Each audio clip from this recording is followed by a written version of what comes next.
महराब व मिंबर सीरीज इक्तसाब सीरतुन्नबी सल्लल्लाहु अलैहि वसल्लम।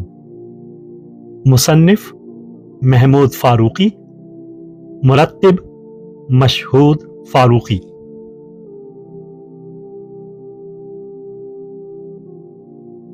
छठा हिस्सा ईज़ा व इब्तिला बाद अज कबूल दावत इस्लाम। 11वां बाब मक्का का वो नौजवान जिसने हक को पहचाना और उसे कबूल कर लिया। तहरीर महमूद फारूकी, आवाज व पेशकश मशहूद फारूकी। कुरैश की तहरीस व तरगीब की तजवीज़ नाकाम हो गई थी। रसूलुल्लाह सल्लल्लाहु अलैहि वसल्लम के वाज़ेह जवाब ने उन्हें सख्त मायूस किया और इस नाकामी के गुस्से में वो बौखला उठे और अपने ज़ेर दस्त मुसलमानों पर असर नौ सख्तियां शुरू कर दी। मक्का में यही कुछ हालात थे कि एक और हंगामा उठ खड़ा हुआ। अबू सलमा अबू जहल के कबीले बनु मखजूम का एक शाइस्ता और मुहज़्ज़िब नौजवान था। कुरैश और रसूलुल्लाह सल्लल्लाहु अलैहि वसल्लम की इस गुफ्तगू का किस्सा उसने सुना तो उसके दिल में कई एक सवालात पैदा हो गए। वो अब तक ये देख चुका था कि मुसलमान हजार जुल्म और सितम के बावजूद इस बात पर साबित कदमी से कायम हैं जिसको वो हक समझते हैं। इन आजमाइशों ने उनके हौसलों को पस्त नहीं किया, बल्कि इस दौरे इब्तिला में उनकी जिद्दोजहद और भी ज्यादा तेज हो गई और उनकी सफ़ों में बराबर इजाफा होता जा रहा है। फिर वो ये भी देख रहा था कि जो लोग भी इस्लाम की तरफ जा रहे हैं और रसूलुल्लाह के अतराफ जमा हो रहे हैं, वो सब के सब निहायत शरीफ उत्तबा और खुश अखलाक लोग हैं। इनमें से बाज वो हैं जो इंसाब, किताबत, सिफारत और शेर व कलाम और फ़नून हर्ब में नुमायां और मुमताज़ हैसियत रखते हैं और अपने अपने कबीलों में उनका एतबार व वक़ार कायम है। दूसरी तरफ मुखालिफों के ग्रोह में बेशतर ऐसे नजर आते थे जो अखलाकी एतबार से निहायत पस्त और कम हौसला थे।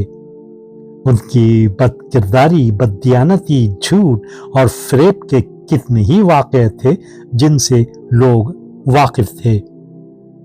दोनों मुकाबिल के फरीकों का ये किरदार अबू सलमा की नज़र में था और वो दिल ही दिल में हक पसंदों के ग्रोह की तरफ माइल होता जा रहा था कि इसी दौरान में वो गुफ्तगू उसने सुनी जो रसूल अकरम सल्लल्लाहु अलैहि वसल्लम और उतबा बिन रबी के दरमियान हुई थी। और उतबा ने सरदारान कुरैश की तरफ से हुकूमत व दौलत की पेशकश की थी और रसूलुल्लाह ने कमाल बेनियाजी से उसे ठुकरा दिया था कि अगर मेरे एक हाथ पर चांद और दूसरे पर सूरज भी रख दो तो मैं इस काम से बाज नहीं आऊंगा। आपके इस जवाब का पूरे शहर में चर्चा हो गया। हर जगह लोग इसे एक दूसरे से बयान कर रहे थे और अपनी अपनी फिक्र के मुताबिक राय जनी कर रहे थे। सलीम उत्तबा अबू सलमा ने जब ये सुना तो उसके दिल पर कुछ और ही असर हुआ। उसकी नजरों में रसूलुल्लाह की शख्सियत इतनी बुलंद हो गई कि वो हैरत ज़दा रह गया कि एक ऐसा अरफा व आला किरदार जो शदाइद व मसाइब से न घबराए और नेमतों लज्जतों से इस शान इस्तगना से मुंह फेर ले, आखिर ये कौन सी कुव्वत है? हक और सच्चाई की कुव्वत। अबू सलमा के दिल ने कहा और फिर वो रुक न सके, उठे, बेताबाना रसूल अल्लाह की खिदमत में हाजिर हुए। मैं आपके पास आया हूं। उन्होंने कहा, मुझे भी अपने दामन शफकत में ले लीजिए।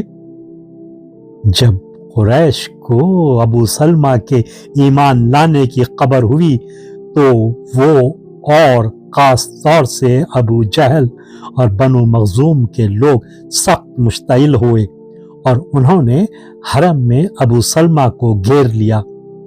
करीब था कि वो उन पर हमला कर देते। रसूल अल्लाह के चचा अबू तालिब ने उनको अपनी पनाह में ले लिया। अबू तालिब को एक तरह से इसका हक भी पहुंचता था, क्योंकि अबू सलमा बाप की तरफ से तो बनु मखजूम के ही फर्द थे, मगर उनकी माँ अबू तालिब की बहन थी और वो अबू सलमा के मामू होते थे। किसी कबीले की तरफ से किसी आदमी को पनाह में लेने का मतलब ये होता था कि पनाह में लेने के ऐलान के बाद दूसरा फरीक उस शख्स को कोई गजंद पहुंचाए तो ये एक तरह से पनाह दहिंदा कबीले के वकार और एतबार को चैलेंज करने के बराबर था। और जैसा कि हम बता चुके हैं, उस वक्त कुरैश कबायली जंग के लिए तैयार नहीं थे। चुनाचे वो अबू तालिब के पनाह देने के ऐलान पर खून के घूंट पीकर रह गए। वीडियो देखने के बाद चैनल को सब्सक्राइब करना ना भूलें और ताज़ा तरीन अपडेट्स के लिए घंटी के बटन को ज़रूर दबाएं ताकि हमारे मुनफरिद और पुरअसर पैगामात आप तक पहुंचते रहें। और अगर लाइक करें तो अपने दोस्तों के साथ शेयर करें। शुक्रिया।